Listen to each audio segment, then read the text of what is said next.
বাংলার রান্নাঘর।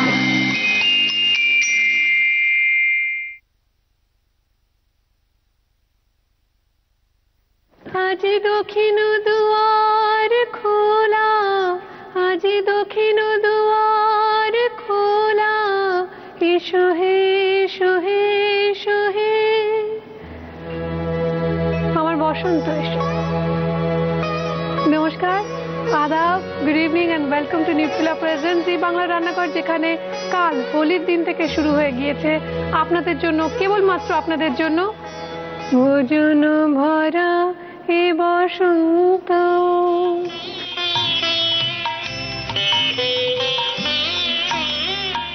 বসন্ত বললে কি মনে পড়ে? শিমুল, পলাশ, অশোকের বন, রাধিকার মন আর কীর্তন। ললিতা লবঙ্গলতা পরিশীলল কোমল মলয়া সমীরে মধুকর নিকর করম্বিতে কোকিলা কূজিতা কুঞ্জ কুटीरे বিহরতি হরিরিহ सरस बसन्ते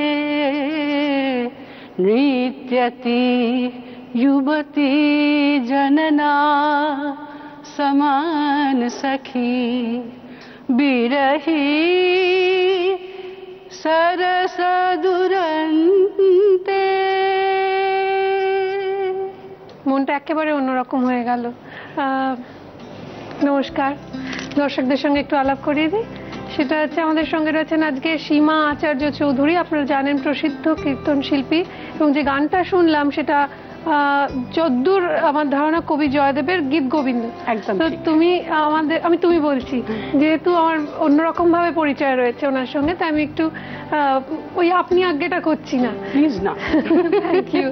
এবং আরেকটা ওনার কথা আমি একটু জানাতে চাই, সেটা হচ্ছে উনি রান্নাঘরের নিয়মিত দর্শক, এবং আগে, আজ থেকে আমি 7-8 বছর আগে আমার মনে আছে আমার সঙ্গে তোমার দেখা হয়েছিল, তুমি খুব এনকারেজ করেছিলে যে অনুষ্ঠানটা হোক, খুব ভালো হবে, খুব ভালো হচ্ছে, অনেক ভালো ভালো কথা বলে আমাদের সাহস জুগিয়েছিলে। এবং আজকে 7-8 বছর সময় লেগে গেল তোমাকে নিয়ে আসতে। এক তো তুমি দর্শকেরা দেখেনি বিভিন্ন চ্যানেলে এবং অনুষ্ঠানেও তোমায় গান করতে ব্যস্ত, পরিবার নিয়ে ব্যস্ত। তো আমার একটা কথা বলো, এই গানটা কীর্তনের আমি তো বুঝি না, মানে কোন অঙ্গের বা কিরকম গান এটা? এটা অ্যাকচুয়ালি গীত গোবিন্দের বসন্ত বন্দনা। আর বসন্ত মানেই তো সৌন্দর্য, বসন্ত মানেই তো মিলন এবং বিরহ, এবং বিরহের মধ্যে মিলনের পরিপূর্ণতা, শুধু আসা যাওয়ার খেলা, এই নিয়েই বিরহ, এই নিয়েই বসন্ত, শুধু যাওয়া আসা চলতে ভাষা। আর বসন্ত কীর্তনের সঙ্গে রবীন্দ্রের সঙ্গে তো ভীষণ সম্পর্ক, কারণ রবীন্দ্রনাথ পদাবলী কীর্তন এবং উপনিষদে জারিত হয়েছিলেন। কাজে আমি শুধু লোকে আমাকে পদাবলী কীর্তন শিল্পী বলে জানে, কিন্তু রবীন্দ্রসঙ্গীত কিন্তু আমার প্রাণের গান। সেটাও শুনবো, কিন্তু কীর্তনের কটা রূপ, মানে কিরম ধরনের, আমরা তো বুঝি না, কীর্তন শুনে আমি বুঝতে পারবো না। জানো তো, মানে কীর্তন বলতে কি আমি বলছি, কীর্তন তো দু রকমের সমাদৃত, একটা হচ্ছে সংকীর্তন, একটা হচ্ছে সংকীর্তন বা নাম কীর্তন, ওটা হচ্ছে লীলা কীর্তন। তার মানে আমরা যেটা গোপালের যখন কিছু হয় সেটা লীলা সম্বন্ধিত, সেটা হচ্ছে সংকীর্তন যে সমবেত স্বরে গাওয়া হয়, নাম শুধু হরে কৃষ্ণ হরে রাম নাম গাওয়া হয়। আচ্ছা, লীলা কীর্তন হচ্ছে কৃষ্ণের গিয়ে শোনা না দুলে, কোনটা কি একটু বুঝি। হ্যাঁ, যদি আমি বলি যে এটা আমি নাম সংকীর্তন সমবেত ভাবে করব, হরে কৃষ্ণ কৃষ্ণ কৃষ্ণ হরে হরে, তখন অন্যান্য সবাই তার সঙ্গে সেটাকে রিপিট করে।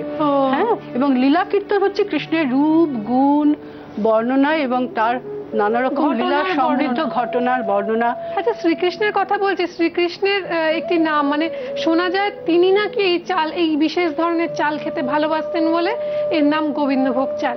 তো গোবিন্দভোগ চাল দিয়ে তৈরি হবে আজকে কিছু একটা, আমি দেখতে পাচ্ছি কি তৈরি হবে আজকে। এটাকে চাল পটল বলি। এটা আমার শ্বশুর বাড়ি হচ্ছে মুক্তাগাছা রাজবাড়ি। তো হ্যাঁ, মুক্তাগাছা রাজা জগৎ কিশোর শশীকান্ত মহারাজ। গান শুনে পছন্দ হয়ে গেছিল তোমার? হ্যাঁ, আমার বরের কিন্তু আমার গান শুনে দেখলে পছন্দ হতো কিনা জানি, কি গান শুনে চোখ বুজে গানটা শুনেছিল তো হয়ে গেল। তো কি কি লাগছে বানাতে? এটার নামটা কি? এটা হচ্ছে চাল পটলই বলা হয়। চাল পটল। হ্যাঁ, এইটা আবার প্রসঙ্গত একটু বলতে ইচ্ছে করছে। আমার গুরু গীতশ্রী ছবি বন্দ্যোপাধ্যায়, যিনি আনন্দময়ীমার মানে একদম পুরো শিষ্যা এবং মানসকন্যা ছিলেন, সে আনন্দময়ীমার ভীষণ প্রিয় একটা মানে পদ, সেটা হচ্ছে বেগুন চাল। ঠিক এই পদ্ধতিতে রান্না করতেন। তাহলে এটার নাম কি? চাল পটল। চাল পটল। চাল পটল। তো কি কি লাগছে বানাতে? নুন হলুদ দিয়ে মাখানো পটল দুদিকটা কাটা, গোবিন্দভোগ চাল, নারকেল কোড়া, গরম মশলা থেতো করে রাখা, নুন, চিনি, আদা বাটা, হলুদ বাটা, জিরে বাটা, ঘি আর কয়লা চারকোল। তো গ্যাসটা অন করে দিই? হ্যাঁ। আচ্ছা, তুমি বলেছে এইভাবে বেগুন দিয়েও মা আনন্দময়ী মা তিনি খেতে ভালোবাসতেন, সেইটাও না তুমি আমাদের শিখিয়ে দেবে? একসাথে দুটো কঠিন জানো তো, ওই বেগুন যাতে ভেঙে যায় আমি সাহস করি, ওটা পটলের মধ্যে দিয়েই রাখার চেষ্টা করি। করো দেখি কিরকম হয়। আচ্ছা, তাহলে আমরা ব্যবহার করছি নিউট্রিলা রিফাইন্ড সানফ্লাওয়ার অয়েল, যার মধ্যে রয়েছে প্রচুর পরিমাণে ভিটামিন ই। এবার যেটা করতে হবে, তেলটা গরমের অপেক্ষা করতে হবে। আমার শুধু একটা অনুরোধ রয়েছে, আমরা যখন ব্রেকে যাব, আমরা যেতে যেতে না রাধার কি হইল অন্তরে ব্যথা, এটা আমরা তো পড়েছি, মানে আমি গানটা কোনোদিনও শুনিনি। কিরকম? আমি শুনেছি কি অপূর্ব গান, সেই গানটা একটু আমাদের ব্রেকে যেতে যেতে শোনাবে যখন ব্রেক নেব? হ্যাঁ, নিশ্চয়ই শোনাবো। আরো অনেক আবদার আছে, একটা রবীন্দ্রনাথের গান শোনাতে হবে। ঠিক আছে, আচ্ছা এবার শুনি তোমার মানে পরিবার সম্পর্কে, কে কে রয়েছেন পরিবারে, কোথায় বাড়ি? এখন থাকছি হচ্ছে আমি এবং আমার স্বামী দেবকুমার আচার্য চৌধুরী, আর আমার একমাত্রই সন্তান এবং ছেলে অভিষেক। ও এখন কর্মসূত্রে চাকরি পেয়ে দিল্লিতে আছে। আচ্ছা, সোমলতা তোমার কে হয় না? হ্যাঁ, সোমলতা খুব মজার ব্যাপার। সবাই আমাকে বলে যে একই ঘরের আমরা, আমার ভাসুরের ও নাতনি হয়। ও একদম হার্ড রক মিউজিক করে, আর আমি তো একদম ইন্ডিজিনিয়াস আর্ট ফর্ম, একদম বাংলার শিকড় পদাবলী কীর্তন। কিন্তু আমরা দুজনেই দুরকম গান গাইতে পারি। আমিও কখনো গেয়ে উঠি Sunday morning up in the Lark, I'll think I'll take a walk in the park, hey hey hey it's a beautiful day। ও গাইলো হয়তো তোমার গরবে গরবে নিহামর রূপসী তোমারি রূপে। তো আমরা খুব মজায় আছি। খুব ভালো। আচ্ছা, এবার ফোড়ন দিতে হবে। তেলটা গরম হয়ে গেছে। এবার তেলটা তো গরম হয়ে গেছে। কি দেবে? এবার প্রথমে আমি গরম মশলা থেতো করা আছে। কি কি আছে ওর মধ্যে? এতে আছে এলাচ, দারচিনি, লবঙ্গ, জয়িত্রী। আর এইটুকু আমি না শেষে একটু ছড়িয়ে দেবো বলে রেখে দিলাম। ঠিক আছে। তারপরে আমি দেব চালটা। চালটা একটু ভাজা ভাজা হবে, চালটা একটু লালচে লালচে হবে। আজ শ্রীধাম বৃন্দাবনে শ্যাম সোহাগিনী আমার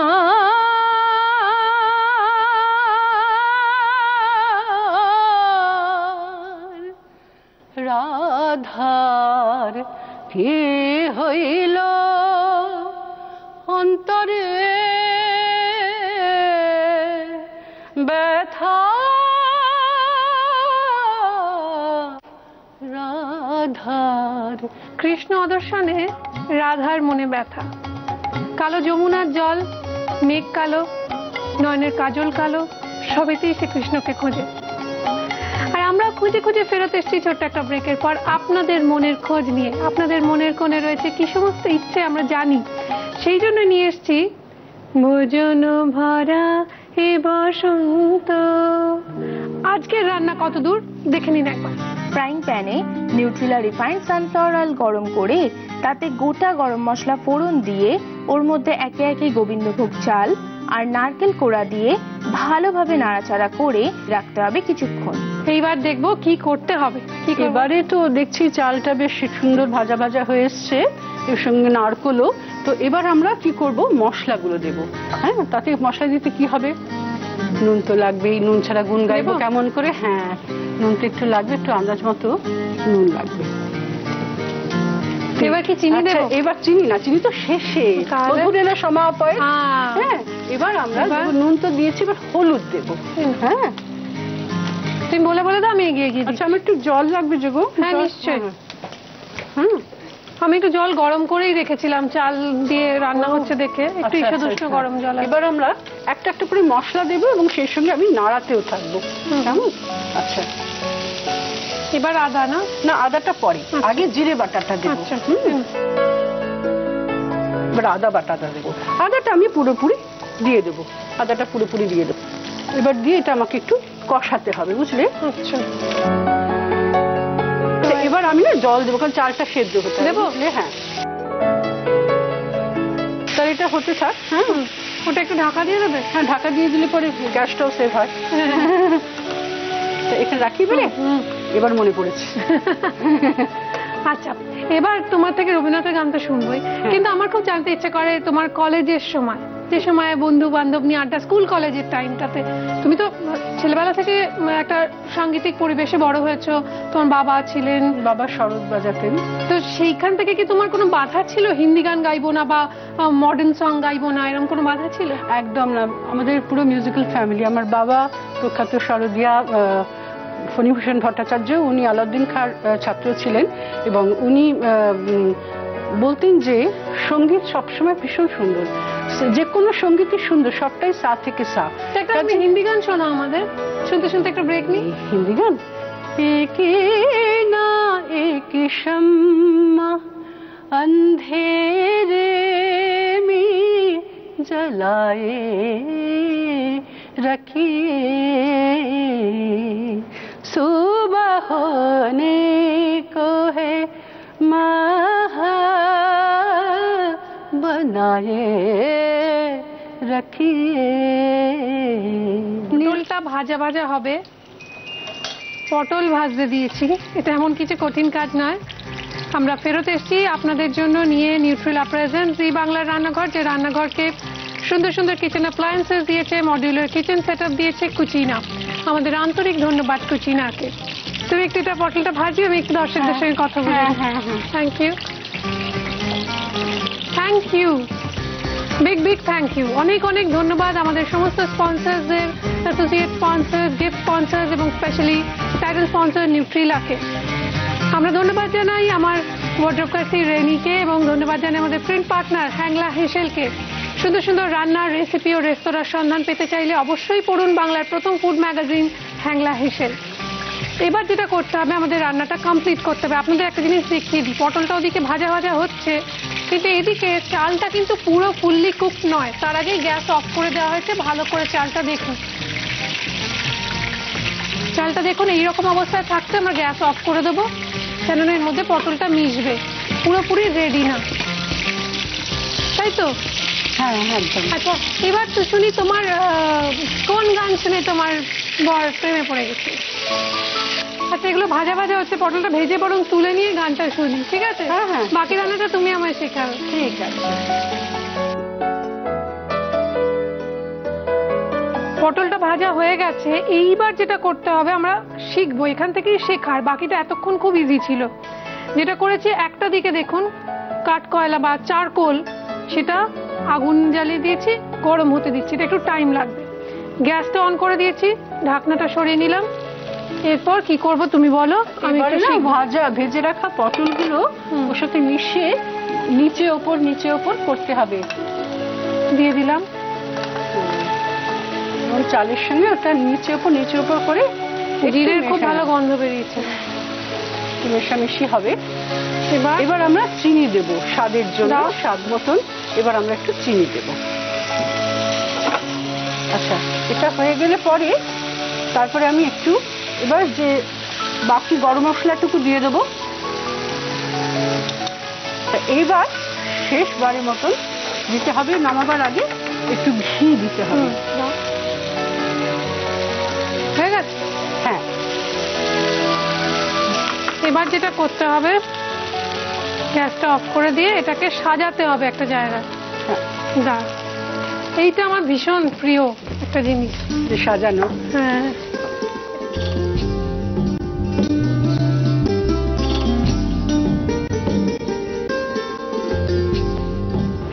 মাটির খুঁড়িটা এর মধ্যে বসাতে হবে। হ্যাঁ, এর মধ্যে এই যে জ্বলন্ত কয়লা বা চারকোল, হ্যাঁ সেটা তো একটু বসাতে বসাতে হবে।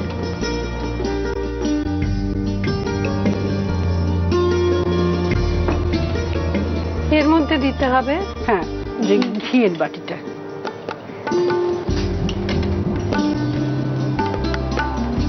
দিয়ে এটাকে ঢেকে রাখতে হবে।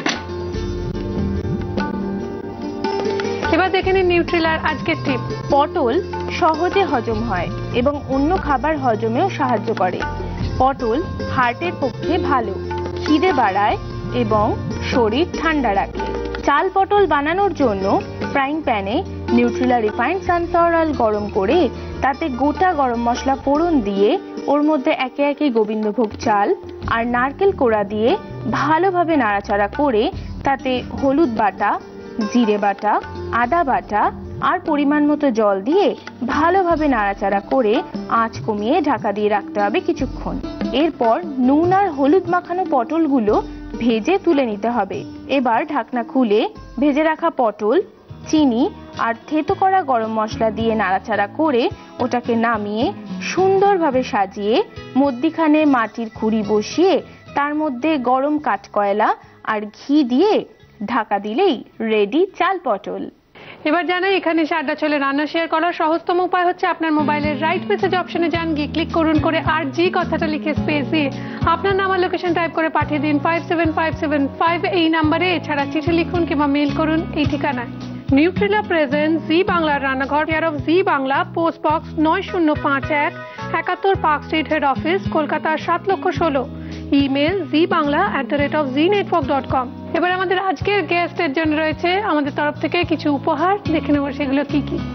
নিউট্রিলার পক্ষ থেকে থাকছে হাই প্রোটিন সোয়া চাংসের একটি গিফট হ্যাম্পার, থাকছে নিউট্রিলার পক্ষ থেকে রিফাইন্ড সয়াবিন এবং সানফ্লাওয়ার অয়েলের গিফট হ্যাম্পার, রয়েছে extra strong Nutrela kachi ghani mustard অয়েলের 1 লিটার এবং 5 লিটারের পেট জার, আর রয়েছে দাগের জো মার্বো কেয়ারের পক্ষ থেকে একটি গিফট হ্যাম্পার, রয়েছে মিত্র ক্যাফে রেস্টুরেন্টস এবং কেটারারের পক্ষ থেকে একটি গিফট ভাউচার, রয়েছে কৃষ্ণনগর নদিয়া শাড়ির পীঠস্থান ঢাকেশ্বরী বস্ত্রালয়ের তরফ থেকে একটি সুন্দর শাড়ি, কেকস এর পক্ষ থেকে একটি সুন্দর কেক, কৃষ্ণচন্দ্র দত্ত কুকমি প্রাইভেট লিমিটেডের ডাটা গুঁড়ো মশলার পক্ষ থেকে আপনার রান্নাঘরের জন্য রয়েছে 6 মাসের গুঁড়ো মশলার গিফট হ্যাম্পার, থাকছে চিকেন মাটন মশলা, কাসুরি মেথি পাউডার, কাশ্মীরি মির্চ পাউডার, মিট মশলা, গোলমরিচ গুঁড়ো, কারি পাউডার, জিরে গুঁড়ো, ধনে গুঁড়ো এবং শুকনো লঙ্কা আর হলুদ গুঁড়ো।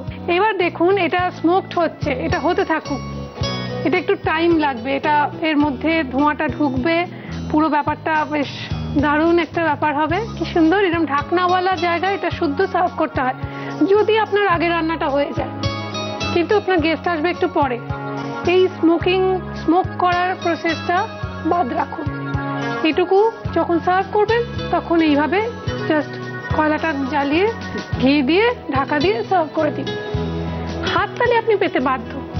এর মধ্যে নারকেল কোড়া ছড়িয়ে সার্ভ করা যেতে পারে, সেটা আমরা করব, এটা খেয়ে দেখবো কিরকম হয়েছে। কিন্তু তার আগে আমার খুব জানতে ইচ্ছে করছে তোমার কেমন লাগলো এখানে এসে। আমার ভীষণ ভালো লাগলো, এরকম রান্না বান্না, সুগন্ধ, গান বাজনা, আড্ডা একসঙ্গে, মানে একসঙ্গে এত আনন্দ একটা জায়গায় এসে আমি ভাবলাম সবাই রান্না করে, গান করে, কথা বলে, আমি কবে আসবো।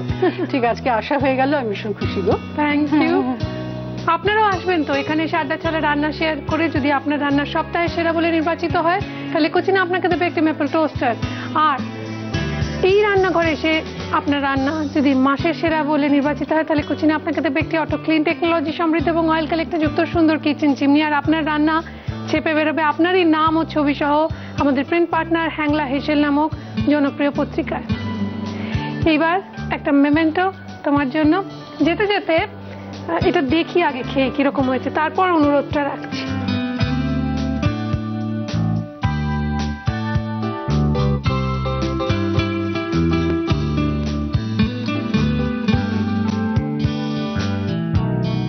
কেমন? মন্দ রান্না করিনি। আমার বিশ্বাস, আমার দৃঢ় বিশ্বাস এই রান্না এই সপ্তাহে অনেক দূর যাবে।